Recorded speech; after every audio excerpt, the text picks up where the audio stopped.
Hello, everybody. Welcome back to another Medical Myths, the show about what not to do with your body.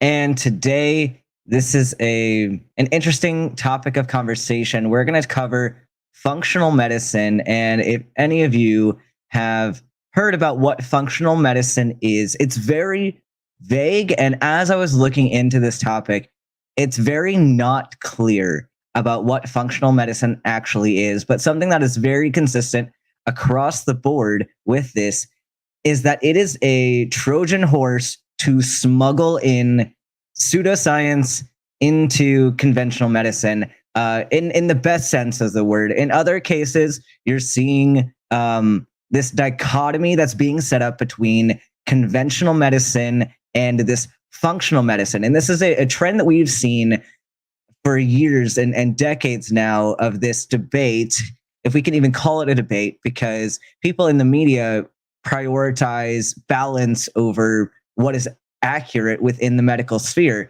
But you have all of these alternative medical branches or integrative medicine branches that try to take conventional medicine, modern medicine, Western medicine, whatever you may call it, and say, this is bad, but I have the solution that's going to treat all your problems. And we've seen this with naturopathy. We've seen it with homeopathy. We've seen it with chiropractic. We've seen it with now functional medicine.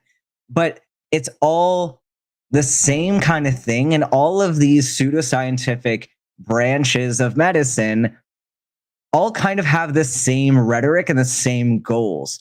So it's interesting. If you were to take all of these different pseudoscientific and pseudo-medical claims and topics and compared them all with each other, they're all pretty much saying the same thing. And they're setting up this dichotomy between this is our medicine and this is their medicine. But at the same time, they're trying to support their claims with science. They're trying to say that they are scientifically based, but then directly contradicting what the science says. So it's all over the place. And there's not a lot of consistencies in what functional medicine actually is. But kind of the point that we're talking about this today is, number one, that functional medicine is very prevalent and it does a very good job at making you think that you are getting conventional Western modern medicine, when actually it is smuggling in these pseudoscientific claims. And the fact that many functional medicine practitioners are MDs, DOs, PAs, NPs, people with actual healthcare licenses and the ability to provide modern healthcare, those people often get sucked into the quackademia of functional medicine. And so people look at these clinics and they say, these have the same structure as my PCP office. They've got a doctor, they've got some PAs, they've got some NPs, they've got the same lab tests that I'd be seeing at my PCP. They've got everything consistent so that you think that this is legitimate. And then once they get you in the door, they can then sell you their personalized medicine and their individual cures for you and your specific biochemistry. And then they can sell you their supplements and stuff. And what they do really well, and all of these pseudoscientific branches do a very good job at marketing, and they do a very good job at building rapport. And this is something that conventional medicine could do a better job at. I think that we don't prioritize communication as heavily. And so people, of course, if people think that you care about them and you listen to them supposedly, which that's debatable about whether or not these functional medicine practitioners actually do anything like that. But if the patient perceives there to be a difference in their care, they're more likely to see the person that gave them what they wanted or that gave them a promise that they wanted. So it's this delicate balance that and I hate the word balance, but in this case, it actually needs to be a word that's used because there is a sweet spot with communication that we need to have with our patients in conventional medicine. But this rhetoric is probably why these other woo ideas are being peddled so easily. So we're going to look at functional medicine, and this is kind of completing the holy trinity of quackademic grifters, as I'm going to call them. So we've already covered Dr. Oz. We've already covered Dr. Amen and his brain scan thing. And then now we're covering Dr. Mark Hyman, who is the medical advisor to the Clintons, and he's paired up with Goop. So he and Gwyneth Paltrow are running that Goop website. Mark Hyman has this whole ultimate wellness like retreat clinic thing that he has. But then Dr. Oz, and Dr. Amen have all teamed up on a variety of detoxes and diets. And there's a couple that I'm going to show you all to show how ridiculous this stuff is that he talks about. Because, and something else here too, there's a heavy religious influence in a lot of this functional medicine, and you can see them using this rhetoric. And I don't know any of their actual religious positions, but I do know that they are using religious communities to sell these quackademic ideas. So let's look a little bit at what is functional medicine. And you're going to see how disorganized this field really is, because I looked up the Institute of Functional Medicine, which they have significantly changed their website in the previous years in the recent history because they've been called out on some really extreme shit. And so they've changed things to be more palatable to their audience. But some places you find the 7 basic principles of functional medicine, and some places you find 5 principles of functional medicine, and they're kind of different. So we're going to cover both of them, and we're going to look at the organization that puts all of this together.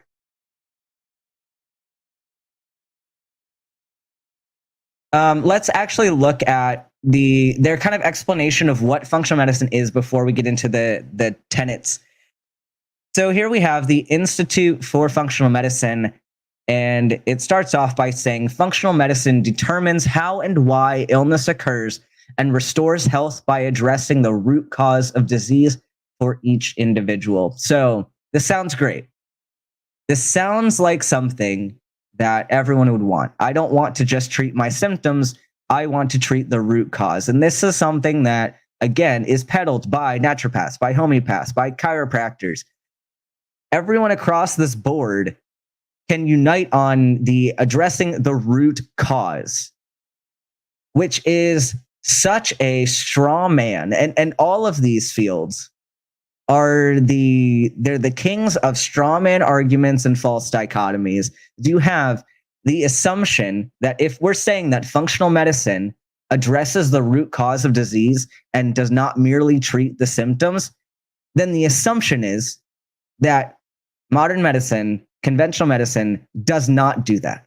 So they're creating this false dichotomy, and they are creating a straw man and trying to debunk modern medicine by saying we get to the root cause, and only through our medicine are you going to feel better. And so listen to the language here.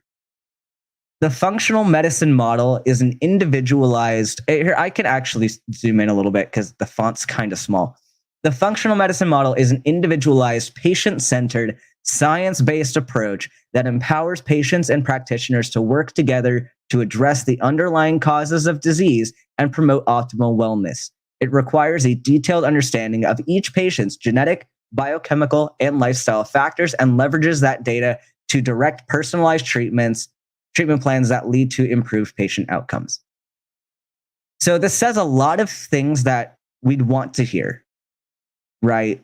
Of course, I want to be treated like an individual. I want the practitioner to focus on me and my needs when they're in the room with me. I want my doctor to use a science-based approach. I want them to rely on the studies.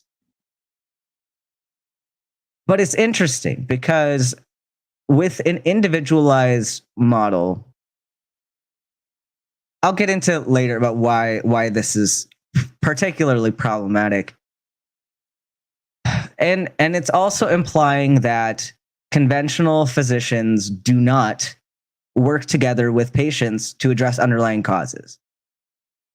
So a lot of things you're going to notice, a lot of the things that they are supposedly debunking about conventional medicine are things that are practiced in conventional medicine. And this relies on a faulty understanding of what modern medicine does. I know there is a reputation within modern medicine of the appearance of doctors not giving due time and diligence and not listening. But the fact that your physician isn't doing specifically the thing that you want them to do does not mean that they don't care. And it doesn't mean that they're not reading the studies. It doesn't mean that they're not using the best standards of care and their best judgment. What people forget is that the second that a patient walks into the clinic or walks into the exam room, the second that, because I can even see patients from like the lobby, if I'm walking in the hallway and I see somebody walking in the door, you can tell a lot about a person just by the way they walk in the room or just by the way that they talk to you. So my differential diagnostic process does not begin with me asking you about your chief complaint and asking you about what happened. The whole picture is taken into account. I'm just not obviously telling you this. I don't have to tell you every step of my diagnostic process because that's what I'm thinking through my own head. But it doesn't mean I'm not doing it. So, and this language is very ambiguous. They like to talk about root cause and promoting optimal wellness, but what does this mean? I see these phrases frequently of treating underlying causes of disease, such as what? Because modern medicine does address the root cause. If you're giving somebody a blood pressure medication, you're not just treating symptoms. Oftentimes you're being medicated when you don't have symptoms of high blood pressure because you're trying to treat the root cause, which is biochemical, as they're admitting to. They're admitting to genetic, biochemical, and lifestyle factors, which we do take into account in conventional medicine. The difference is here that they are intentionally making it very vague so that they can do what they want with it and that they seem like they are caring more than an allopathic or osteopathic physician. So then they say, by addressing root cause rather than symptoms, practitioners become oriented to identify the complexity of disease. Once again, straw man saying that conventional medicine does not identify the complexity of disease. They may find one condition has many different causes, and likewise, one cause may result in many different conditions. Okay, we do that too. We do that too in modern medicine. As a result, functional medicine treatment targets the specific manifestations of disease in each individual. So they're straw manning conventional medicine and creating this false dichotomy. And here they go into why functional medicine matters. 50% of adults have at least one chronic health condition. 25% of adults have 2 or more chronic health conditions. Chronic diseases account for 86% of all healthcare costs.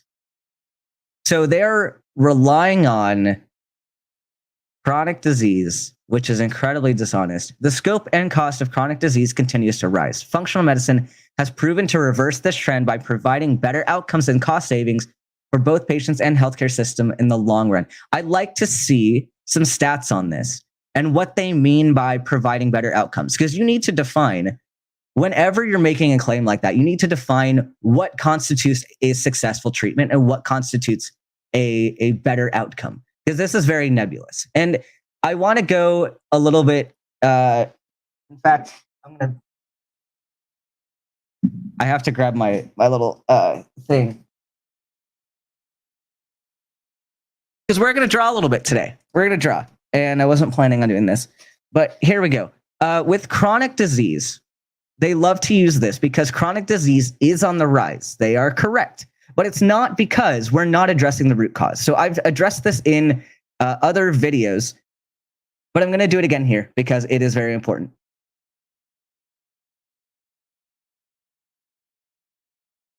So when we're talking about chronic disease, we are talking about incidence and prevalence. So I'm going to use my bathtub model that I've shown in other videos. So if we have this bathtub, and it's going to hold some water. So I'm a terrible artist, I know, but just bear with me. This is a bathtub, and a bathtub has a faucet leading into it. So if we have water coming out of this faucet, right? This water is going to go into the bathtub.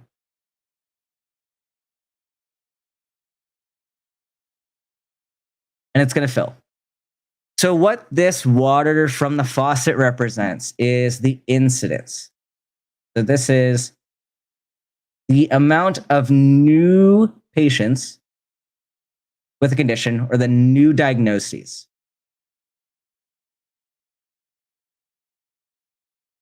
If I can spell. So the number of people that are newly diagnosed over a certain period of time. So this is our influx of people with said chronic disease. We have this water that's already in the bathtub, and this is our prevalence. And the prevalence relates to the people who already have the disease and that are still living.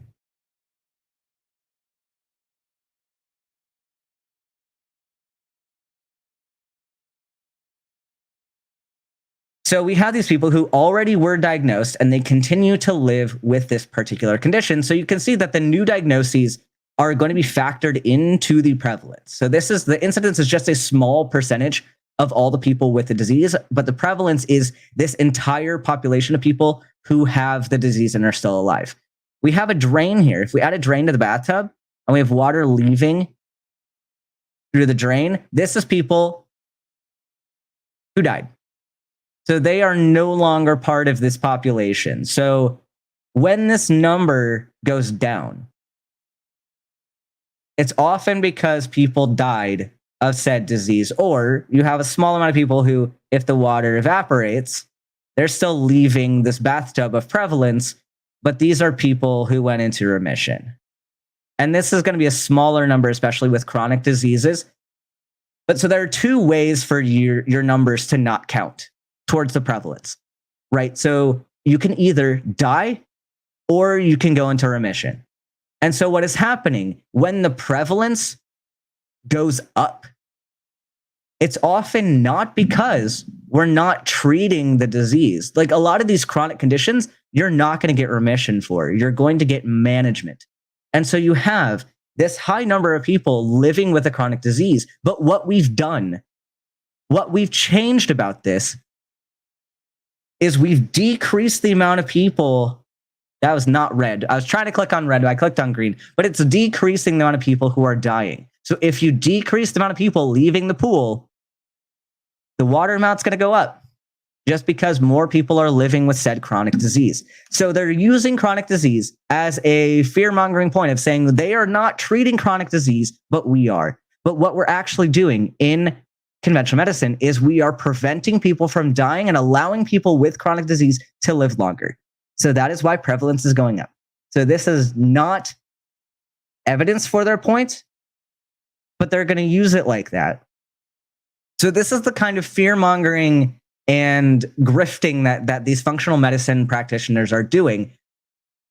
But let's talk about the tenets. So, what is the mission of functional medicine? What are they trying to do besides these vague claims of optimum health and all that jazz? So, here's one source for the 7 basic principles of functional medicine, and I'll go into the other 5 that someone else came up with. And this just shows the lack of consistency because no one can even agree on what the tenets of functional medicine are. But first of all, they say science-based medicine that connects the emerging research base to clinical medicine. Okay, that sounds okay. All right, like I don't have a problem with that if they're actually using the data. But then here's what happens when we go into number 2. So number 2 is problematic and actually contradictory to point number 1 because they say biochemical individually based on genetic and environmental uniqueness, which sounds nice. And to an extent, it is true that people have biochemical individuality and genetic individuality, and those do play a small factor, but we are not so biochemically unique that you can't use conventional treatments on similar people of similar disease populations. We are not completely different species of humans across individuals. So what they end up doing with this is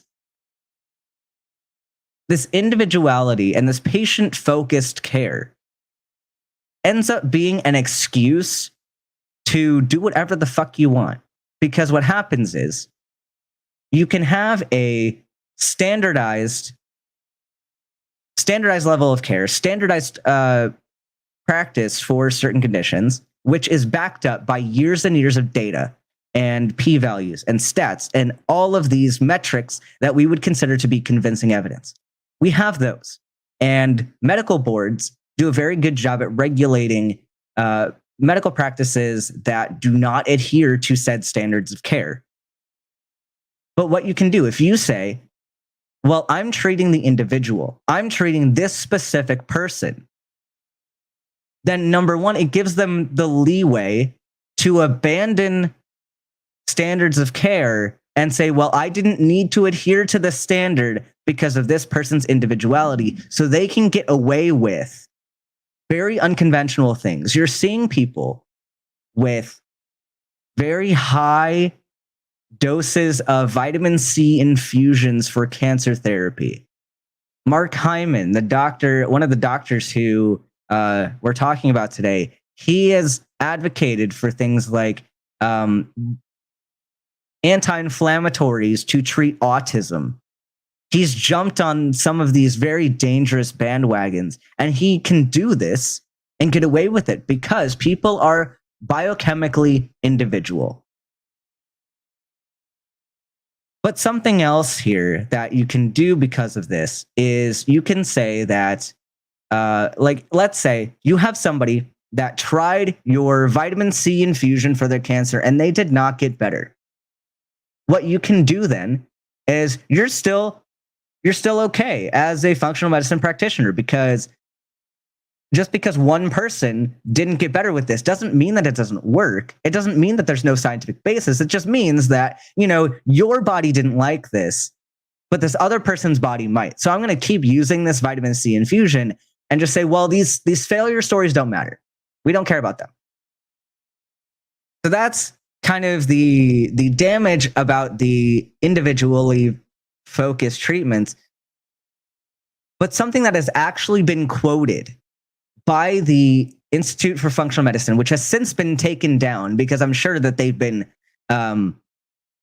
reported to medical boards, and especially the AAFP, the American Academy of Family Physicians, has gone after functional medicine, and for a time they especially restricted CME credits for physicians trying to take these courses, saying that functional medicine does not count towards your continuing education. They've since lifted that a little bit, but their reasoning, it's not to allow people to practice. They're still not allowing family physicians to practice functional medicine, but they're allowing them to learn more about what it is so that they can counsel their patients about what it is. hopefully to steer them away from it.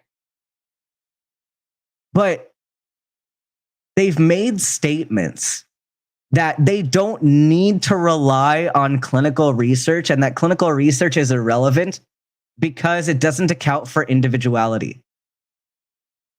So think about this. We have this statement from them saying that you are so biochemically unique that no one's bodies are the same at all, that we can't standardize any treatments, yet we're going to say that we are science-based medicine and using emerging research. That's not consistent. Are you science-based? Do you rely on research? Or do you not? They don't even agree with themselves here. So point number 3 is patient-centered care rather than disease-focused treatment. And we already addressed why this is absolute bunk. Dynamic balance of internal and external factors that affect total functioning, which this is vague as fuck. We have this, what does this mean? What specific internal, external factors? You're not telling me anything about what you're doing, and total functioning of what? Like this, a lot of these arguments are similar to the arguments we see for faith, where it's such a broad spectrum of claims that it's all really up to interpretation.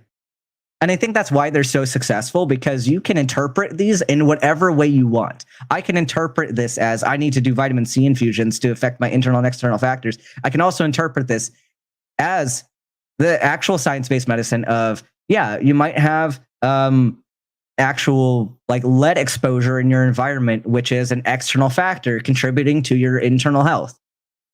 Sure, so that's an interpretation. But they're leaving the door wide open to whatever you want to believe about it. And this word balance is a terrible word. I hate when people use the word balance with regard to physiology because there is no balance. Balance does not lead to physiological mechanisms. Biochemistry relies on imbalances to drive reactions. If you all have taken a high school or college chemistry class where you've made a chemical equation and had to know what direction is the reaction going to go based on how much is on either side. You have this, if you have more of one compound on one side, it's more likely going to drive the reaction forward in the opposite direction based on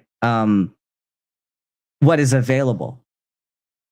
So this is homeostasis is the term that we're going to rely on. Your body relies on homeostasis, not balance. And the reason why these people invoke balance, number one, it sounds nice. And number two, this actually relates back to a lot of traditional medicine. You hear the balance of the humors was a previous line of traditional thinking. And same with Chinese medicine, and they're balancing meridians and that kind of thing. So, and homeopathy, you have balancing other things. So balance is a terrible word. And so I think they're invoking traditional medicine in this, and people are buying into, I need to be balanced in my factors. You don't. You need to be unbalanced in order for your body to function. Web-like interconnections among the body's physiological processes also affect every aspect of functionality. Again, not saying anything different from what other things they said. Number 6 is fun. Health as a positive vitality, not merely the absence of disease. So we're getting into vitalism. So they are playing in philosophy land. And this is a topic focused on in homeopathy especially. But again, in naturopathy and Chinese medicine, you see the vitality being this life energy that you have, or there's something that is not physical and something that is not psychological, totally separate, that gives you vitality. So they're increasing your vitality. What does this mean? It's likely playing back to vitalism and not evidence-based at all. Promotion of organ reserve as a means to enhance the health span. Organ reserve, again, is a concept related to vitalism, saying that your organs have this energy, whether it be chi, vital energy, the force, God, what have you, something that this organ has that is not physiological, cannot be demonstrated, cannot be observed.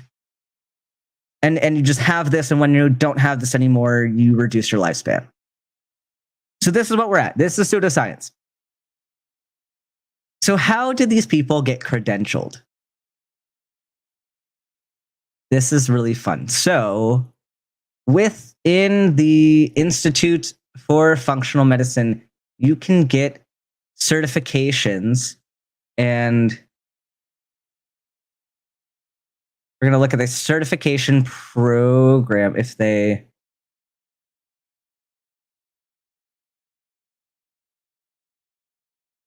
Or maybe I can't actually... They don't have a lot of information on it.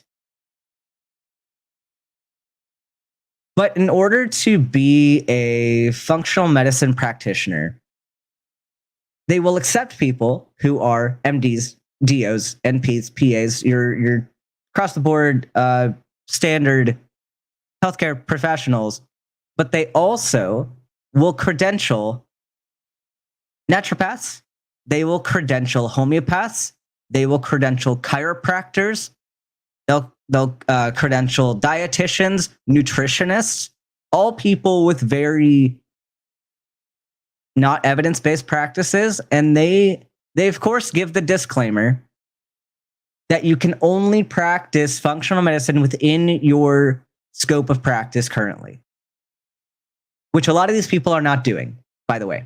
You get a lot of these chiropractors who think that they can practice as physicians, and they get this functional medicine certification, and they will start calling themselves functional medicine doctors or functional medicine physicians or practitioners, and people will think that they are medical doctors and that they are trained in prescription, and they are not. What often happens, especially with naturopaths and chiropractors, who some states, for some reason, allow naturopaths to prescribe, which is incredibly dangerous. But in places where these people are not licensed to prescribe or not licensed to get studies done, what they will do is they will hire a physician, often similar grifters that will believe in this functional medicine or be functional medicine practitioners themselves. And they will hire them to be their supervising physician so that the chiropractor can then do whatever they want within the physician scope of practice. And they are using the physician license, since if anything goes wrong, it falls back on the physician's license who is supervising them. So you get these chiropractors who are trying to practice medicine and giving people infusions of vitamin C for cancer treatments, and trying to treat people with autism with weird chelation therapies.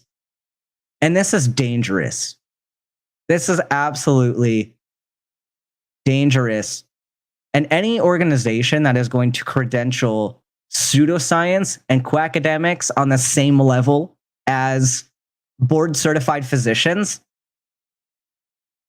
you can tell they're not evidence-based. If they prioritize science-based medicine like they say they do, they would not be credentialing chiropractors and naturopaths and homeopaths to the same level as a physician.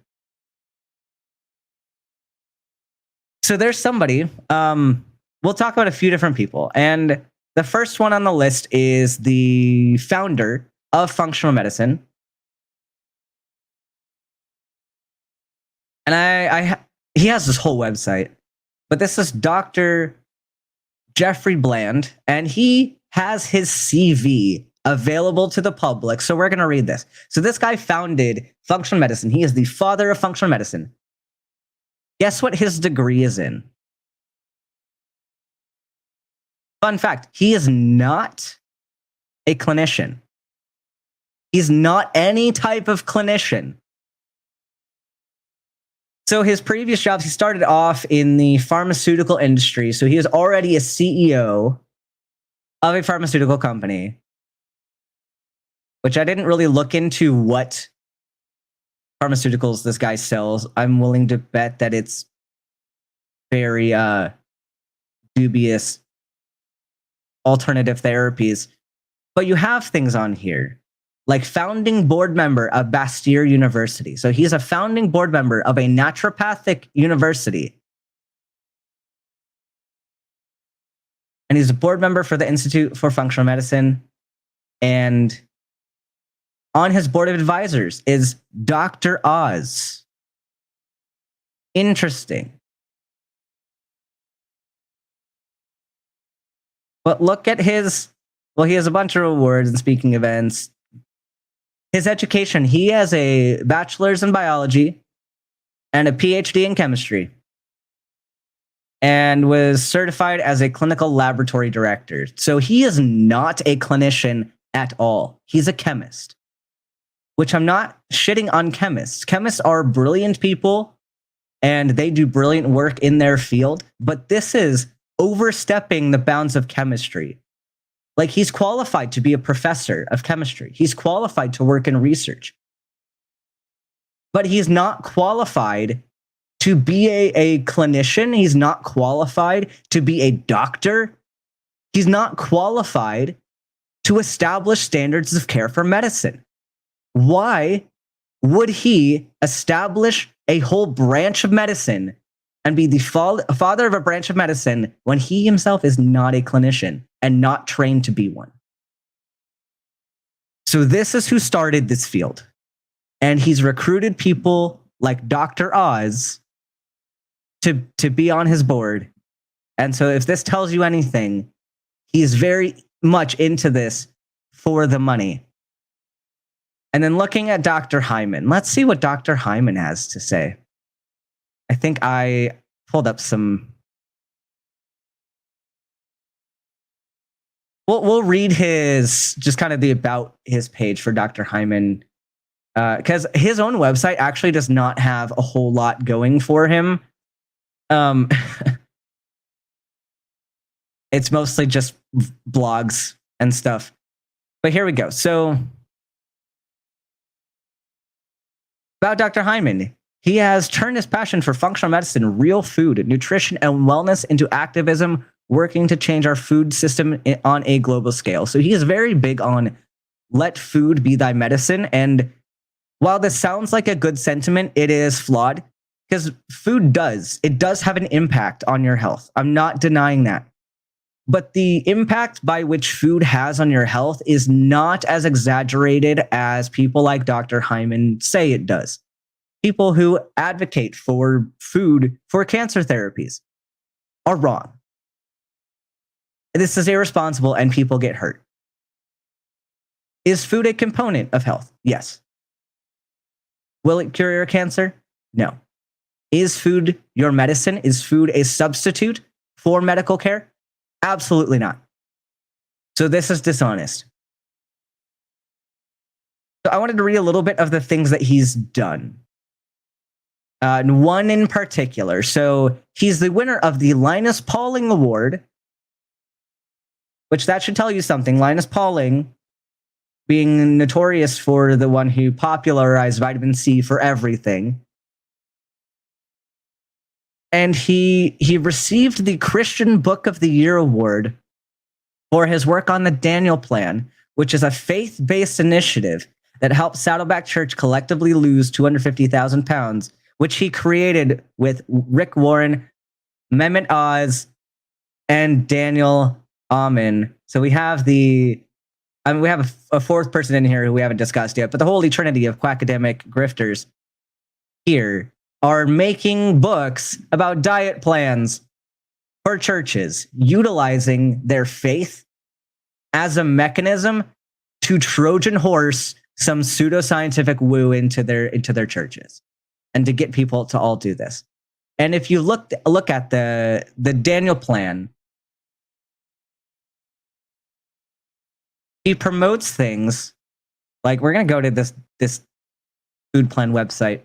So he promotes things like this good foods list, which we know is dangerous. So already we have this asterisk here for Dr. Hyman's top superfoods, buzzword, and Dr. Amon's best brain foods, another buzzword. You already have vilification of food, which we know psychologically is damaging. And this can cause eating disorders in people. So telling people that, yeah, you just need to eat 50% non-starchy vegetables and 25% lean proteins and 25% whole grains or starchy vegetables. Like, so you got all this stuff that are like your good foods and then your bad foods.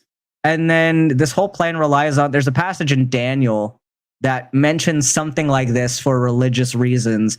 So I know people have done the Daniel fast, like in churches that I used to be in the past. And it's kind of dangerous. It's kind of a dangerous health plan.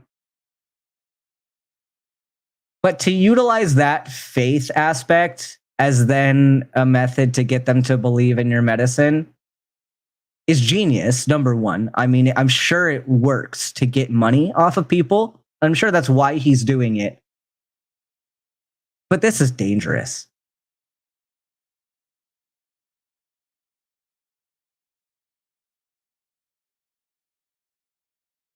So that's like a little bit of ranting about Dr. Hyman and things that he said. But there's somebody else, and maybe later on I'll talk, because I don't think we're gonna have enough time to cover today about his special like ultimate health center thing, which is an ultra wellness center, which gives like the same BS justification as functional medicine.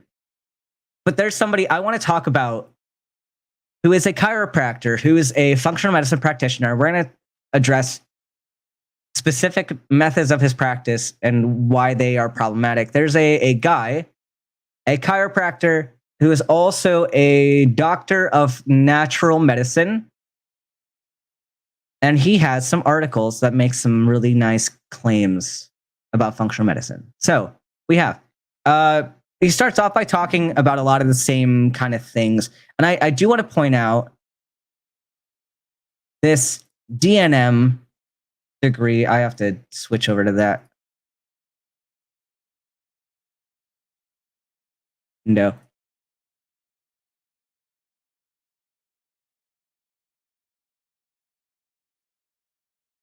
Oh, that went to his page. I don't want to go to his page. I want to go to,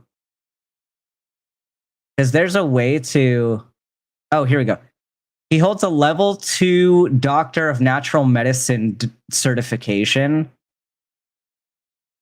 And they claim that this is not an academic degree and you can't do anything with this, but this is by the Board of Natural Medicine Doctors and Practitioners.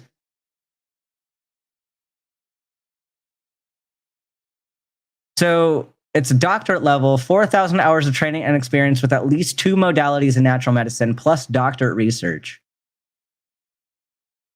Conventional medical training plus a minimum of 500 hours of training and experience in at least 2 areas of natural medicine. So here's something too. I tried looking for exactly what this entails and what coursework you're doing to get this certification. They don't tell you. They don't tell you at all what they're teaching, but like I can't verify that this conventional medical training is actual conventional medical training. And then I don't know what they're teaching in natural medicine. So as far as I'm concerned, this degree is bullshit at best. But back to this guy.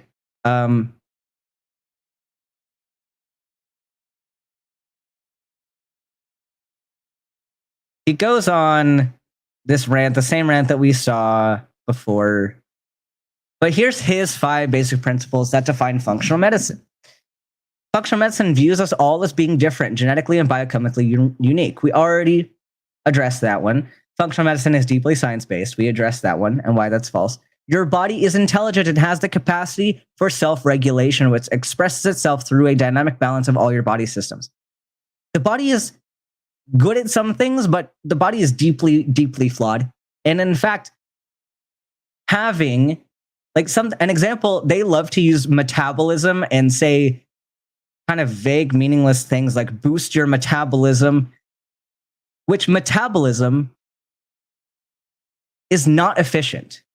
in the human body. And in fact, an efficient metabolism would cause you to gain more weight, because something that we rely on is the inefficiency of the electron transport chain in our metabolism. How we produce body heat is due to inefficiency of the electron transport chain and the inefficiency of metabolism. So you actually do not produce what should be the correct amount of ATP for the amount of food that you are intaking. You're producing less ATP per amount of glucose, and that's how you can lose weight, and that's how you can maintain a weight. So the body is not intelligent. It is very inefficient, and this kind of goes into his kind of viewpoints on humans. And you'll find a lot of people in this functional medicine sphere are from Mormon backgrounds. I can't remember if he is, but there's somebody else I was looking at who graduated from BYU. Who was that? It might have been this guy. But a lot of them come from very heavily Mormon backgrounds, which is interesting. But number 4 really gets me going, and this is what's different on his list versus the other list that we saw, is that your body has the ability to heal and prevent diseases related to aging. So he's claiming to prevent aging related diseases. And if that was true, people wouldn't die of old age, right? Is he claiming to not let people die of old age? Because, that's like body breakdown is a cause of death. Is he saying that this is reversible? If so, I'd like some evidence, number 1, and number 2. If you are really accomplishing this, you'd have probably multiple Nobel Prizes and really a position at any university you wanted to be at if you could verify that this is true. But the reason why I wanted to focus on I don't even want to call him Dr. Cole, because he's not even a PhD. So we're going to talk about his other lovely article that really grinds my gears, and what happens to be one of the more talked about elements of functional medicine that is really problematic. And this is lab tests. So these people, in their quest to find the root cause of your issues, they run a lot of lab tests. They basically run a full gambit of lab tests on everybody. So he has this article that says, feeling off, these are the tests to have your doctor run. We're going to talk about why this is a bad idea. It sounds great, right? To anybody that does not have a background in medicine, it sounds great that, my doctor is going to put in all of this effort and they're going to just make sure that everything is okay, that I don't have anything abnormal. What could go wrong here? They're just caring, right?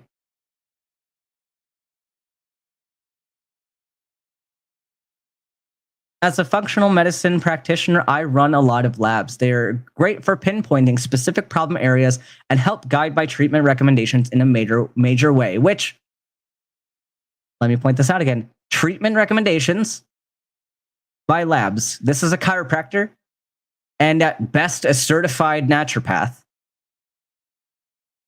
Why are you prescribing and why are you getting labs? You are not qualified to do this.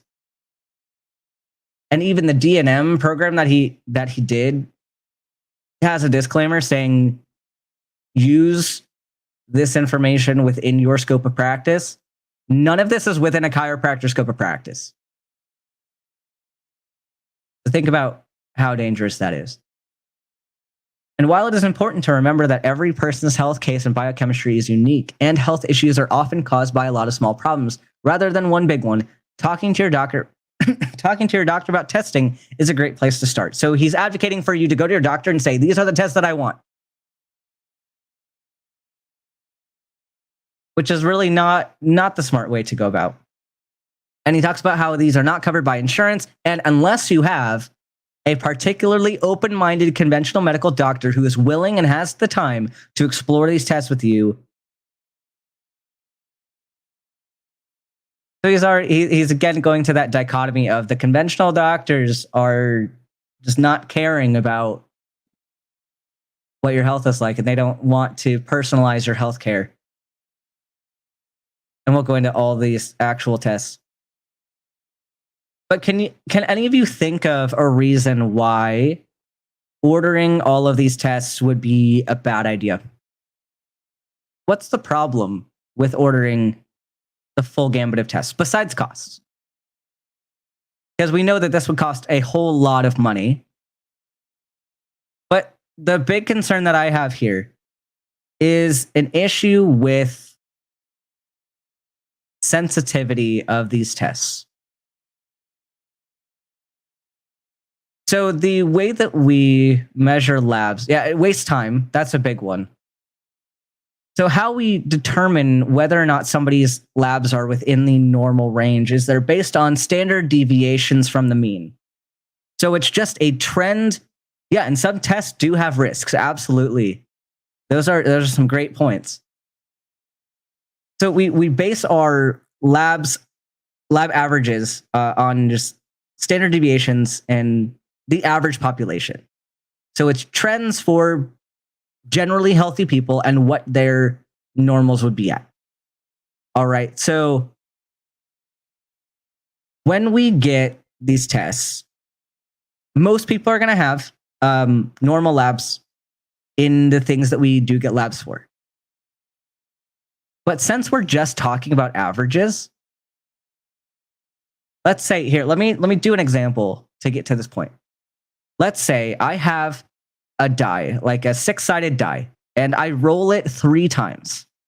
And let's say that if I roll a 6, that is abnormal. That is outside the realm of what I am defining as normal. Everything, a 1 through 5 is normal. So I roll this die 3 times. The chance might be low that I roll a 6 at all. I could roll 3 times and not have any 6s, right? Let's say I roll the die 10 times. What's the likelihood that I'm going to get a 6?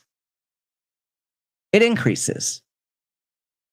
If I roll the die 100 times, how many 6s am I going to get now that I'm rolling the die that many more times? So all of us, even asymptomatic, healthy people with no medical history, might have abnormal tests sometimes because we're relying on an average. And average doesn't necessarily mean healthy. There are people who exist on certain outsides of normal that might be okay for them. And that's why you have to take into account things like medical history and things like confounding variables, of course. But when you start running these gambits of lab tests, you are increasing the probability that someone is going to pop positive for an abnormal test. And so then what can you do? Is I can say you have an abnormal thyroid hormone lab and you should buy my products, or you should come see me again because we need to monitor your treatment. Even if that's not something that you're concerned about, and even if there's no objective evidence that suggests that you have that condition, you just might have an abnormal lab. So they can use this. It has a high sensitivity. It's very likely that a normal person would get an abnormal result, but it's not very specific because your abnormal lab might not tell you anything in particular. It might just be a vague incidental finding. That means nothing. But now they can pretend that it means something. And since we prioritize individualized healthcare, individual based on your biochemistry and your genetics, I can say, well, this lab is abnormal and you are an individual. So you individually have this predisposition then to this disease, and you should buy this product that I have tailored especially for you. Does that sound like, it sounds like good medicine? Potentially. It sounds like someone cares about you. What it sounds like to me is that, number one, they want my money, and number two, they're making things up as they go along so that they don't have to say, I don't know what the answer is. That's what's actually happening here. So what are these labs that they want us to get? Why are the conventional labs not enough for this person? Because he wants you to get a 24-hour adrenal stress index, which I don't know what this, like, I haven't heard of an adrenal stress index. That is absolute bullshit language. You can measure cortisol levels and you can measure your ACTH levels, which are what I would be looking at. And you can get a 24-hour cortisol, which is great, but that's not a stress index. And he's using this phrasing of adrenal stress index to promote the idea of adrenal fatigue, which is bunk. I've made a whole medical myths episode about adrenal fatigue. And basically he's going to describe this, and adrenal fatigue, the mechanism that they propose for how this happens, actually contradicts what you'd expect to see with someone who cannot produce cortisol. So go back and watch that video if you want to know more about why this adrenal stress index and why adrenal fatigue is not a thing. But this is the first thing that he mentions, is tests that you should get, is something that has been demonstrated to be false. Number two is a full thyroid panel. And I'm going to read this one to you. Every cell of your body needs thyroid hormones to function. And unfortunately for us, many underlying thyroid problems don't show up on standard labs because conventional medical doctors, again, making them the enemy here, typically only run TSH and T4. A full thyroid panel is a blood test that looks at TSH and T4, but also at T3 uptake, total T3, free T4, free T3, reverse T3, and thyroid antibodies to give you the most accurate picture of your thyroid health and rule out possible autoimmune thyroid problems.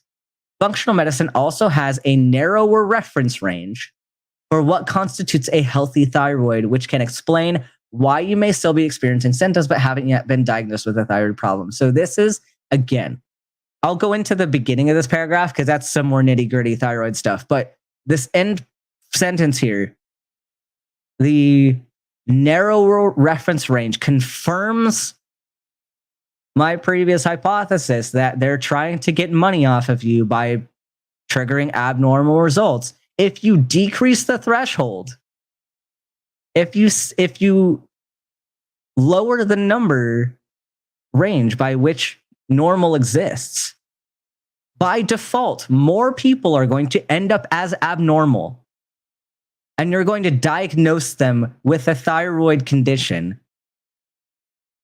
And these symptoms that are often related to hypothyroidism are very vague, such as fatigue, weight gain, cold intolerance, hair loss, things that could be related to something else entirely, but we're not going to look at it because, you know what I actually needed to do, instead of doing a thorough investigation into these other differentials, I'm going to just decrease my reference range on my thyroid studies and get this useless panel so that I can tell you that I have the answer now. You don't have to wait for your answer because I can just lower my reference range and give you the answer of hypothyroidism.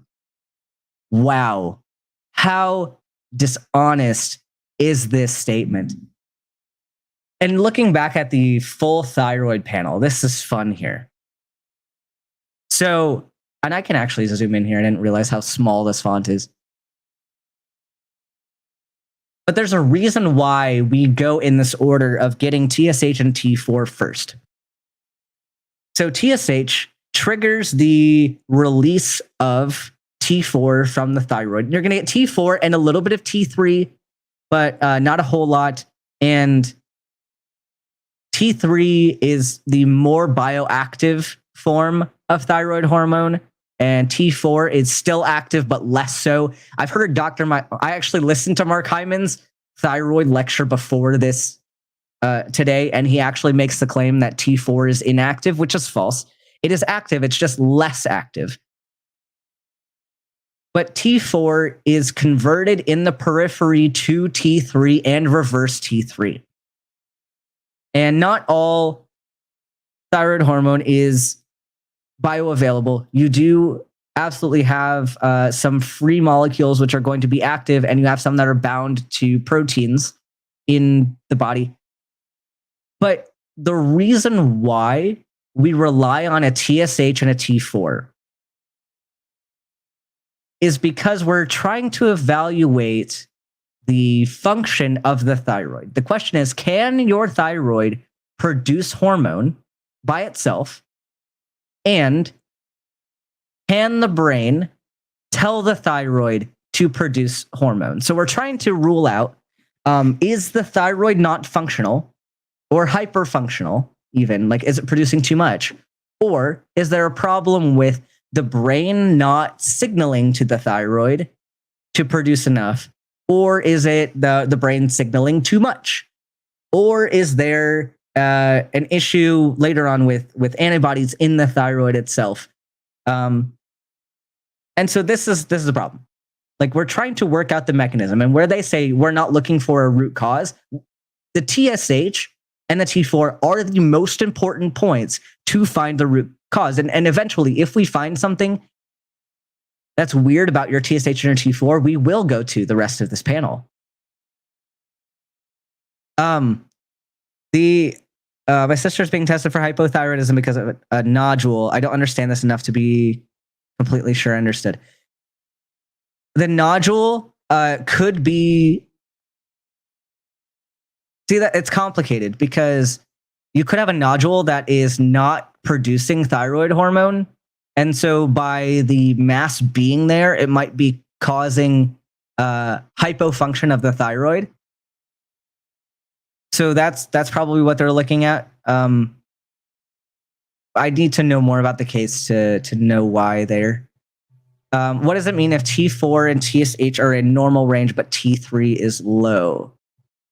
T4 and TSH could be normal, and T3 could be low. It just means that there's an issue potentially with peripheral conversion. So it might not be converted to T3, and so that would be probably a genetic issue or an enzyme issue. And I do want to address this point particularly. So osteopaths are not the same as chiropractics. So at least in the United States, doctors of osteopathic medicine are licensed medical doctors. They are the same thing as an MD in the US, not in other countries. In other countries, osteopaths are similar to chiropractors. So that's kind of an interesting kind of discrepancy. In fact, I'm a student of osteopathic medicine in the US, so I will be getting a DO. But we practice in the same residencies, in the same training programs. We take the same medical boards. We're managed by same licensing boards. So they're the same thing in the US. Yeah, your doc might be a DO in the US and you might not know any different. But I know that's kind of a point of misunderstanding.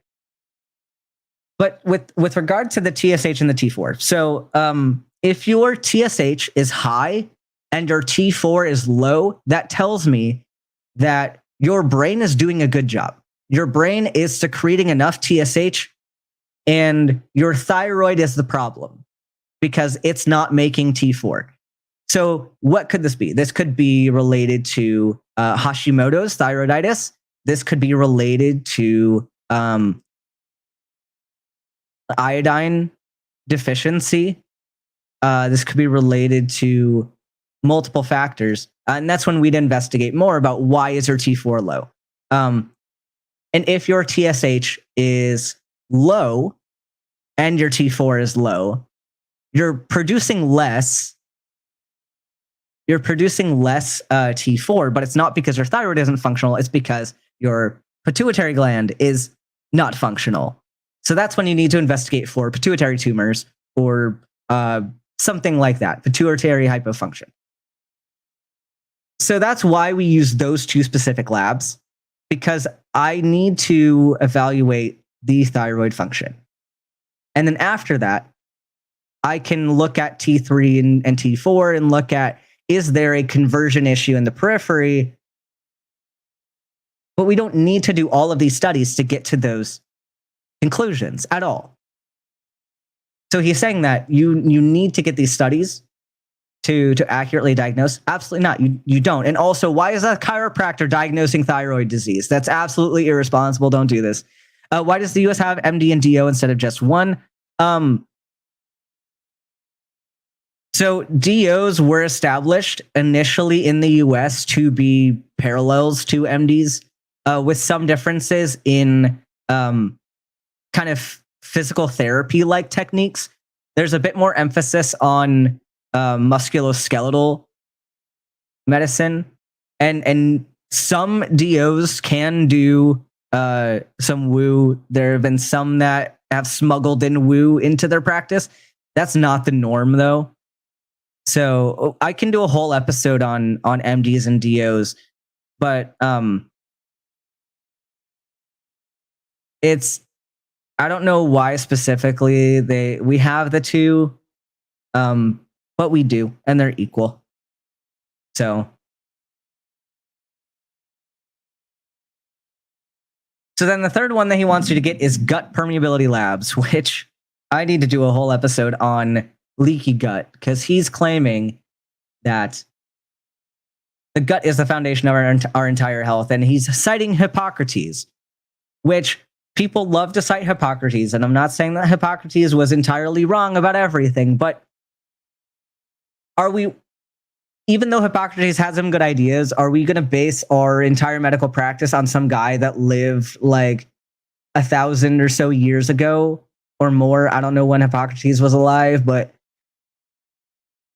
it's like going to the Bible and saying that, you know, this book is old, and like these people like back in this day were so knowledgeable. Like, yeah, they were just normal people that existed back then with a very limited set of evidence and technology to gather data. So yeah, I mean, cite Hippocrates all you want, but I'm not convinced by some old dead guy that used out-of-date medicine. But saying the research is finally starting to show that many chronic and autoimmune diseases can be connected to gastrointestinal problems. I mean, yeah, there are a lot of them that affect the gut, like IBS and IBD are gut-related illnesses. Good job. Proud of you. But then he's going to use that to justify getting these weird labs. So he's going to say leaky gut syndrome. Your health problems are related to your gut permeability, which is not demonstrably true. And he's going to order these antibodies, zonulin and occludin, actomyosin antibodies, and LPS. For why? I don't know. Actually, that's a lie. I do know. It's probably money. He wants money off of people. But why would you get these? If you are not working in a capacity of immunology or GI medicine or rheumatology or something related to these chronic diseases and antibody diseases, why are you ordering these studies, which you can't interpret because you're a chiropractor? You can't interpret immunological studies. And what are these going to tell you? Like, there's a thing in medicine that if your study is not going to change the way that you treat the patient, and it's not going to change your plan and your management, don't do the test. Like for somebody who, I'm trying to think of a really good example, but like for someone who has a cold right? Like they have a common cold that, it's not too severe, but it's severe enough to make them want to stay home from work, and maybe they need some rest or something, but it's not too severe. Could it be? It's probably viral, but could it be bacterial? Sure. Do I need to test them for it? It's not affecting them, and it's probably going to clear on its own, and they're really not suffering a whole lot from it. I'm not going to admit them to the hospital. I'm not going to give them an antibiotic, probably. Is it worth me investigating to see exactly what the disease is? Probably not. Probably not worth it for the patient to get that test. So why am I going to do it? Like, kind of same thing. If I had a known viral infection, do I investigate what specific virus you have? If you have rhinovirus versus, I don't know, parainfluenza, when there's no change to my treatment plan, like, it's symptomatic relief at that point. Exactly, it's money. I'm not gonna do the test. But people want answers, and I understand that. I understand the need and the desire to be reassured by having an answer. But it's okay to not know the answer all the time. And I think it's better to not know the answer and apply appropriate treatment than to provide a bad answer that you don't actually confirm or have evidence for, just to reassure the patient and appease their curiosity. That's bad medicine. It's honest, and people, and I get that this is a reason why people might have problems with their doctors. People are frustrated when their doctor says, I don't have a good answer right now. We're going to keep investigating this, and I need to do more tests. Sometimes they do need to do more tests.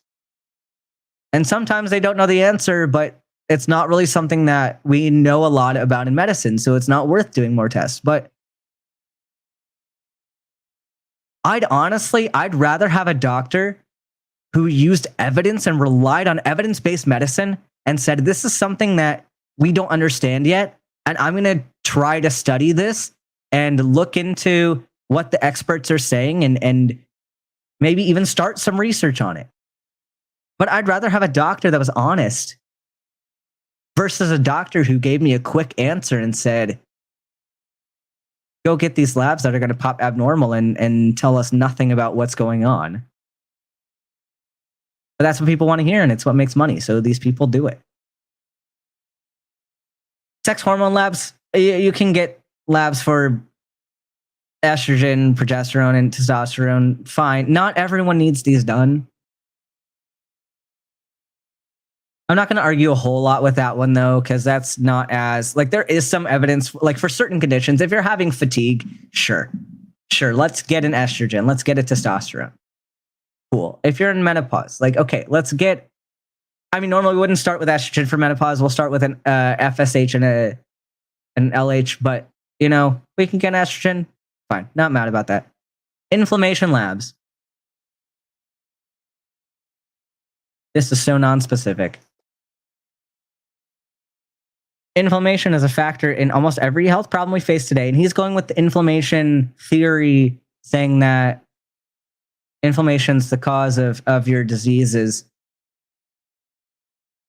And he's talking about autoimmune conditions, cancer, heart disease, brain fog, fatigue, and weight gain. Again, this is a chiropractor. Are you qualified as a chiropractor to diagnose autoimmune disease and cancer and heart disease? No. Stay out of cancer patients' care. Stay out of rheumatology. You're not qualified for this. And CRP can be elevated for very benign reasons. You can have inflammation from very benign reasons. Homocysteine is not something we get on everybody, because normally we test that in cases like B12 issues, specifically with the synthesis of certain molecules related to neural pathways, or like homocystinuria. If you're peeing out homocysteine, we probably want to look at why. There are genetic conditions related to homocysteine. Ferritin is not a routinely drawn study. Ferritin is stored iron. And there are reasons why we would get ferritin, but we're not going to get ferritin unless we're actually considering chronic disease or some other iron abnormality, besides like iron deficiency. Like, you should get it for iron deficiency because it's possible you might have symptoms of iron deficiency, but it's because you just have increased iron stores and low blood iron.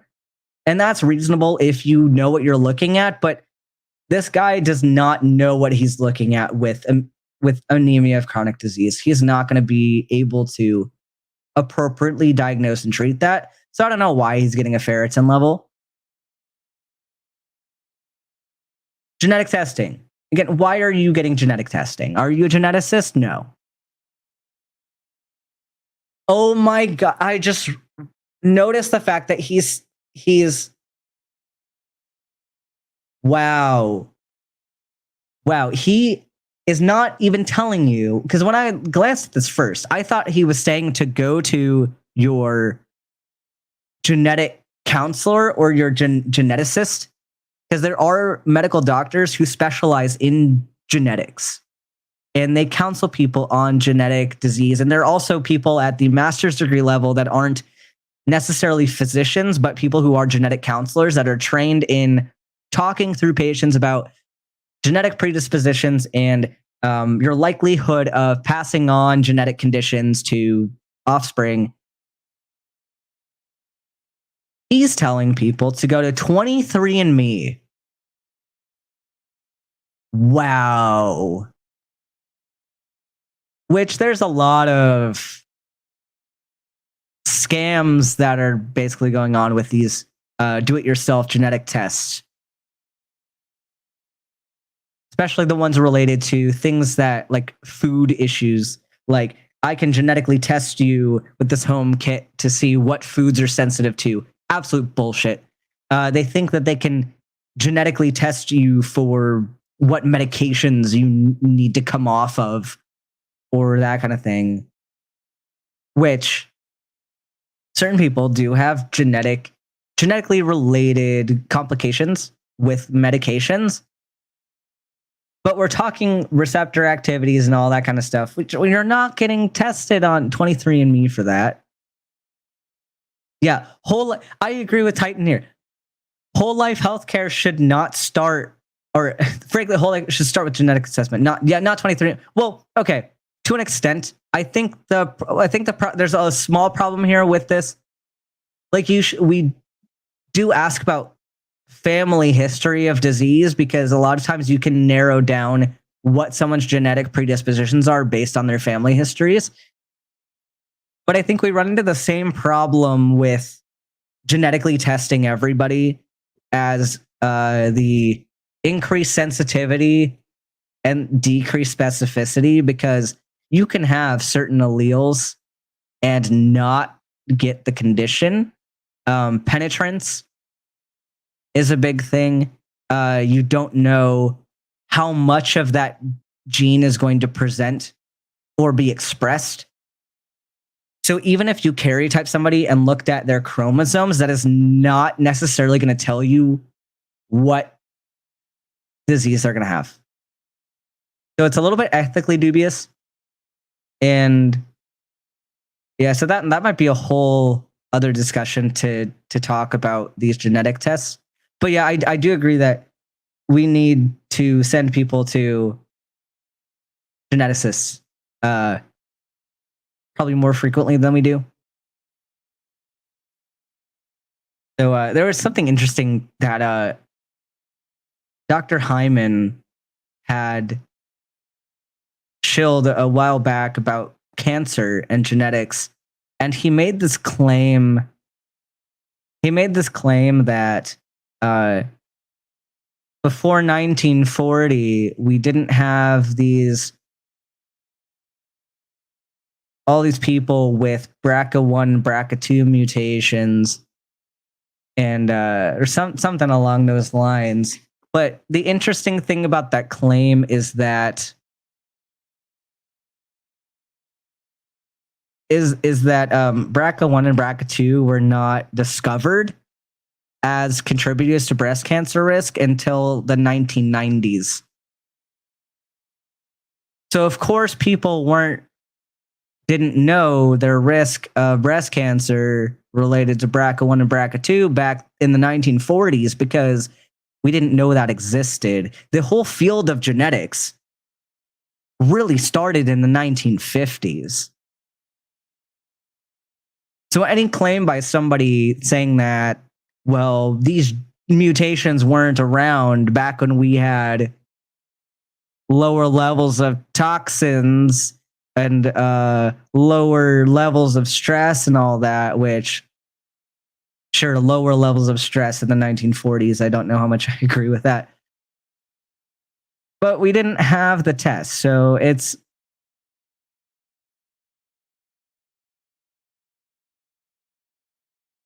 Yeah, if you know a perfectly healthy 18-year-old has genes for Lynch syndrome, it can schedule more frequent tests for certain cancers, for instance. Well, so here's the thing with Lynch syndrome. You're going to have a family history, right? It's not... Lynch syndrome is very, very rarely... It's familial. Lynch syndrome is a hereditary, like familial non-polyposis colon cancer. So I think it just makes it makes sense if you don't follow the medical basis for ordering these tests. Lynch syndrome is going to present with a family history.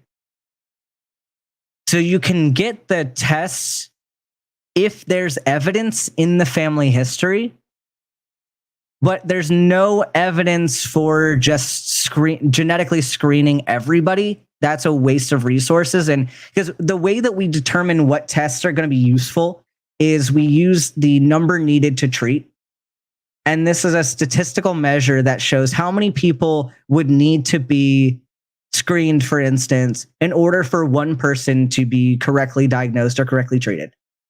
And so if we can't justify having a decent number needed to treat, it's not worth the money and the risks involved for getting those. So there's a whole database called the USPSTF that's used in primary care for determining what tests we need to use in order to screen people for certain conditions. So they have things like colon cancer risk is on there. So what risk factors do we have knowledge and evidence of needing to screen for? You could be adopted or have a new mutation. The risk of having a new mutation for Lynch syndrome, again, this is hereditary, non-polyposis colon cancer syndrome. It's not likely. There's not enough evidence to show that screening for this in someone asymptomatic. And if you're adopted, again, that's medical history that you're looking at.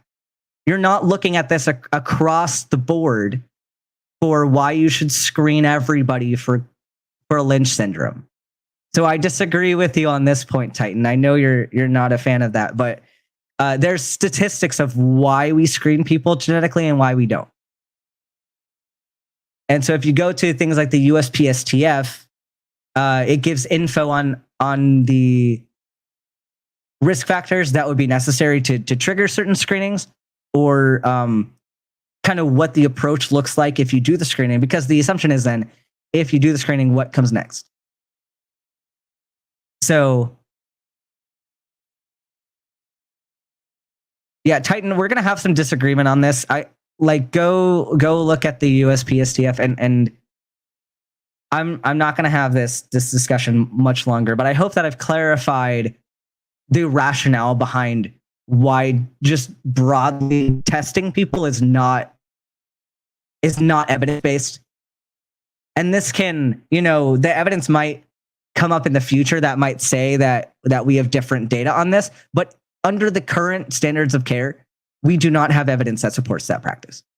But this is something that does relate to this kind of functional medicine because they rely on this mass screening to get money off of people.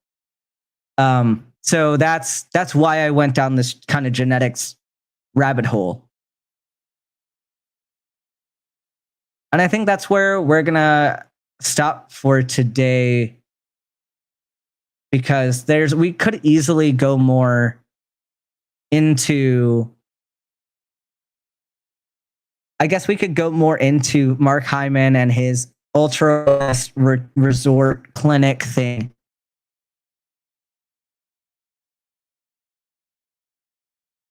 But I think that would just take more time. We only got like 5 minutes left. So kind of the takeaways from today is that just because medicine, a certain type of medicine sounds legit, doesn't mean that it is. It's important to make sure that we're verifying everything with the up-to-date standards of care, and that more tests doesn't equate to better care. It doesn't mean that more personalized care means better care. So there are risks with someone who says, I have individually tailored treatment for you. So just be careful when looking for a physician, and note that in cases like functional medicine, you can have people who are not medically trained who can say that they are physicians because they have this certification, and they're going to claim that they can treat you of these conditions, and a layperson won't know any better. And this is dangerous. So those are the takeaways I would say from today. And I hope that a lot of this clarified yet another branch of these Trojan horses smuggling pseudoscience into conventional medicine. But with that, we do have the after show after this. So once again, I want to thank our patrons. We have Reggie, Jody L, Pharmacy Sabrina, Tons of Mice, Uncle Beck, Haney Ball, Kevin Downey, and Charlene. Thank you so much once again for your support. We do have the Patreon after show after this. You can find the link to that either on the Patreon, if you're a patron, or in the patron section of the Discord. If you're in the Discord, we have a good time. We just hang out. And if you are a patron and want to be in the after show on the live stream, you can also do that. I can send you a link to join us on the screen.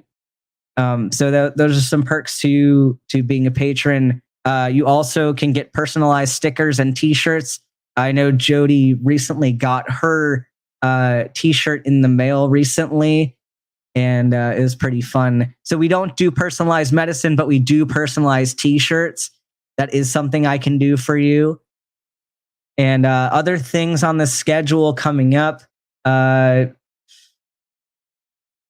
This next week, on the 8th, we're going to have Secular Rarity as the guest for Medical Myths, talking about cannabis. So everybody, if you want to have some objective, more nuanced information about cannabis, and especially medical cannabis, we're going to talk about that and myths related to cannabis. So stop by next week, same time, 2 p.m. Eastern time, with Secular Rarity Me for cannabis.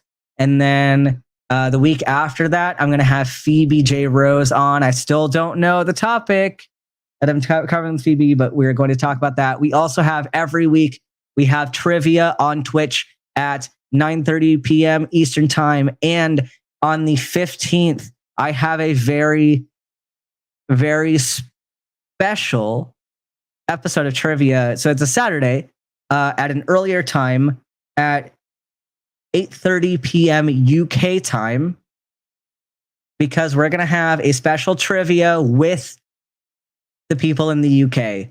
So stop in for that one. It'll be a great time. And otherwise, also Talk Heathen. I'm not on this week. I believe I'm on next week and the week after. So hang out over there. I don't know when I'm on Transatlantic again. We haven't figured out the October schedule yet. So stay tuned on that. But I hope I see all of you patrons over in the after show. Thank you once again for sticking around. And I will see you all in the next one. Bye, everyone.